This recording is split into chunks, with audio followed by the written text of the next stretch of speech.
Hello guys and welcome to booktube. Today we will be reviewing a book that I just finished for an English project, and it sprouted off the idea of Bookstagram, and most of you know about it, but it's basically where they posted a picture of a book that they read to Bookstagram. It's like a movement and everything, and I was like, hey, if you're posting to Instagram, why can't I post to YouTube? So I made my own little thing and called it booktube. So, I just finished this book, Pirate by Clive Cussler, about a week ago. It's a Sam and Remy Fargo adventure, and to get into that, he writes in different historical areas, different genres, different sections, different characters. What it's saying is, as a Sam and Remy Fargo adventure, it means that those are the characters that are in the actual book, and it explains how it's supposed to be, read. So, without diving too deep into the plot, it's a story about King Henry VIII's lost treasure. Yeah, the one that chopped off the heads.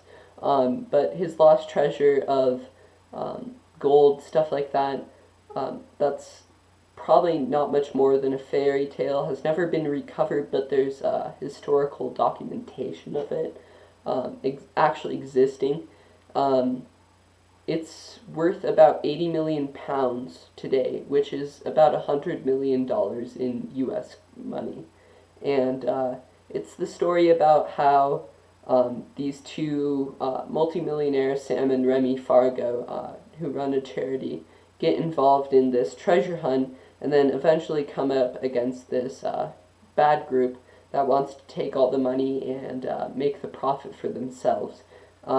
So basically their whole program, if you read any of their books, is that they usually find the treasure and they return it to their rightful owners, or they donate it into their charity or another charity that helps out with kids in need. But doesn't go too far deep into that, thankfully.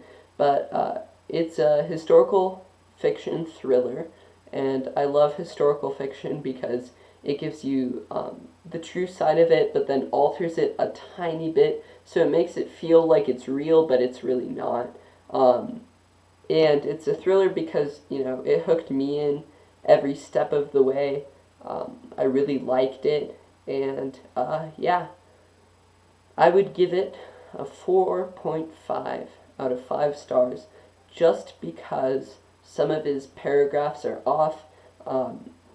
It goes from, one paragraph to the next, and it sits in the mind of the good guys for one paragraph, and then it alternates to the minds of the evil guys for a paragraph, which is pretty cool because you have a third-person omniscient point of view.